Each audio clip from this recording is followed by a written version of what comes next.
Salut à tous les amis, j'espère que vous allez bien. Moi ça va super et aujourd'hui on se retrouve pour une nouvelle vidéo tuto méca.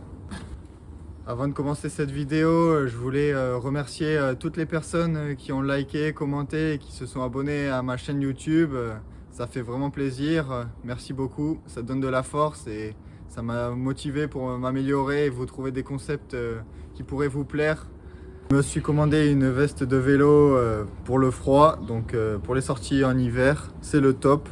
Regardez, je l'ai reçu et là, je vais vous faire un petit unboxing. Je vais commencer par le VTT, celui-là, parce que c'est le vélo où il y a le plus de travail. Je vais devoir lui changer la chaîne, lui faire un forfait lavage et ensuite je dois faire des réglages d'appoint. Ensuite, je pense que je passerai au gravel. Il faut simplement lui changer une guidoline. Vous verrez, c'est pas très compliqué. Je vous expliquerai tout ça. Et je terminerai par le VTC, réglage de patins, de frein, V-brake. Comme je vous ai montré l'autre fois sur les vélos de loc. J'ai décidé de commencer par le VTT parce que c'est le vélo qui me demande le plus de travail. Je dois lui changer la chaîne, lui faire un forfait lavage et ensuite régler le dérailleur arrière. Alors, pour enlever une chaîne, comment on fait? C'est très simple. On cherche l'attache rapide sur la chaîne. Et en fait, l'attache rapide, c'est un maillon différent. C'est ça. Je la positionne entre les maillons. Je serre un peu.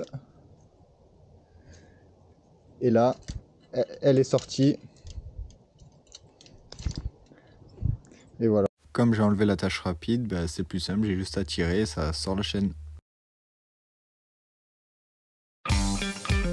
Je peux maintenant m'attaquer au lavage du vélo, donc je commence par asperger le vélo de produits moussants et ensuite je vais lui passer un bon coup de jet d'eau. L'avantage d'avoir un pied d'atelier mobile, c'est que je peux le déplacer, le mettre où je veux.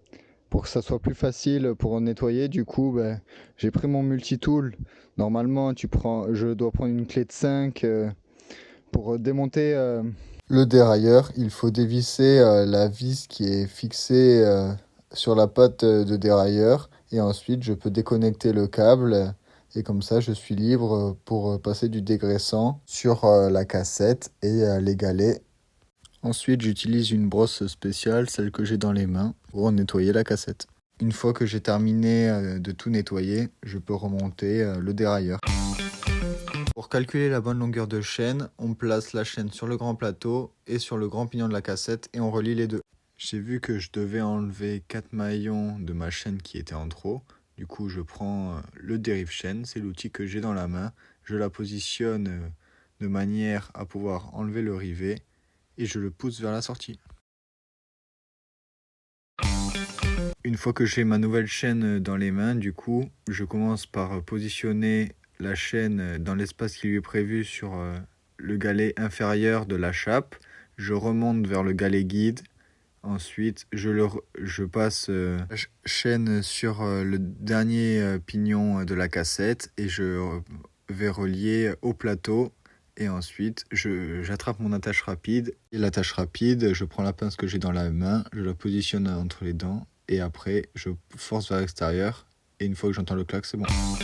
Je règle la tension de câble, c'est ce qui permet au dérailleur de savoir si je change les vitesses ou pas. Ensuite, je vérifie si le câble est bien tendu et j'essaye de monter les vitesses et de voir si toutes les vitesses passent bien. Je répète le processus, voir si les vitesses descendent bien. J'ai vu qu'il y avait une vitesse qui sautait, du coup je règle à l'aide de la vis micrométrique les derniers petits réglages. On voit bien que la guidoline est bien abîmée, du coup je mets le vélo sur le pied et je suis prêt à commencer la réparation.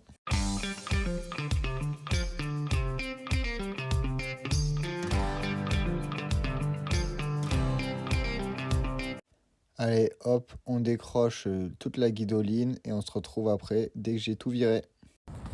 Voilà à quoi ça ressemble, le cintre sans guidoline avec le passage des câbles. Du coup là je vais passer un petit coup de nettoyant pour enlever le surplus de colle et après je remonterai la guidoline. Alors pour remonter la nouvelle guidoline, il va falloir la nouvelle guidoline, du Shitterton pour accrocher les câbles de frein ici et les embouts qui sont fournis avec. Je commence par scotcher les gaines au cintre. Après, du coup, une fois que c'est fait, j'enchaîne par fixer le premier morceau de guidoline et après, je l'enroule autour du cintre et je répète le mouvement de façon uniforme pour remplir la guidoline. Il faut bien prendre le temps de tendre la guidoline pour que ça soit agréable au toucher et que ça ne se décolle pas avec les frottements des mains sur le cintre, ni avec le temps.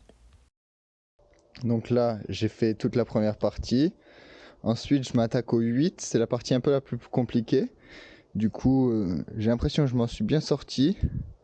Et je vais continuer le process. Là, le résultat final de la première guidoline posée. Maintenant, je passe à la deuxième.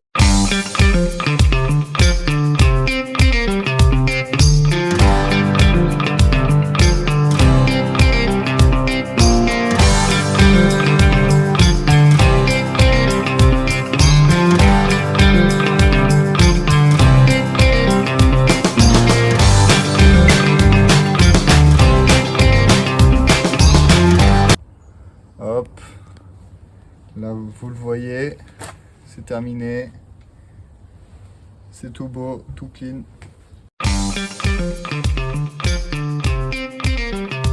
Allez, je m'attaque au troisième vélo, le VTC. Donc comme vous pouvez le voir, bon, là il y a la chaîne et la cassette qui sont rouillées.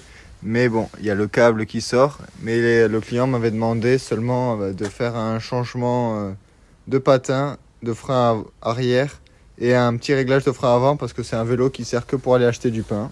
Maintenant que le vélo est sur le pied, je suis prêt à travailler.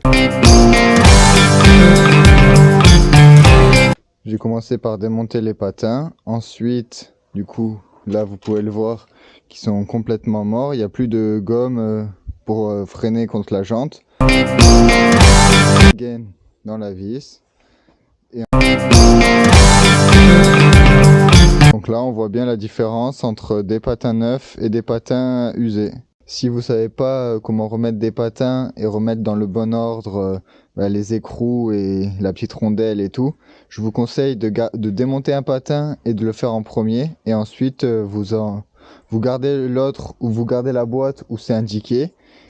Et du coup, vous pouvez voir l'ordre et ça vous permet de ne pas vous tromper quand vous remontez un patin. Après avoir obtenu la bonne tension de câble ici,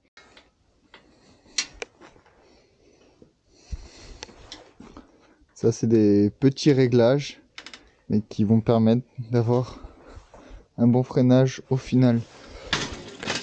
Donc là on voit que la roue tourne bien, on met un coup de frein, ça s'arrête, on a fini. Et voilà.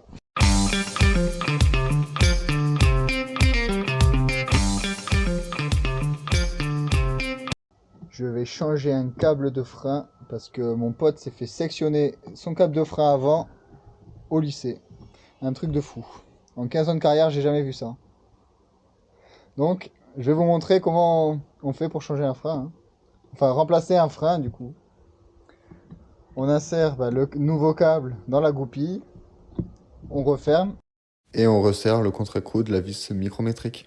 On insère la gaine avec le câble. On remonte.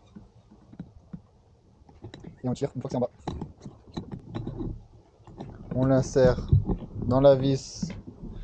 Il fallait le fixer dans cet embout de gaine, ici tout en bas, et faire passer le câble ici. Donc maintenant je vais régler la tension du câble, et après il va retrouver du frein. Verdict pour savoir si j'ai bien fait mon boulot. Hop, on fait tourner l'avant, on freine d'un coup, c'est bon. Je viens de rendre le vélo à mon pote, et alors qu'est-ce que t'en penses? C'est parfait, hein, merci. J'espère que cette vidéo vous aura plu et intéressé. Si c'est le cas, n'hésitez pas à lâcher le petit like et continuer de vous abonner, commenter. Ça me ferait plaisir et on se retrouve très vite pour une nouvelle vidéo. Allez, à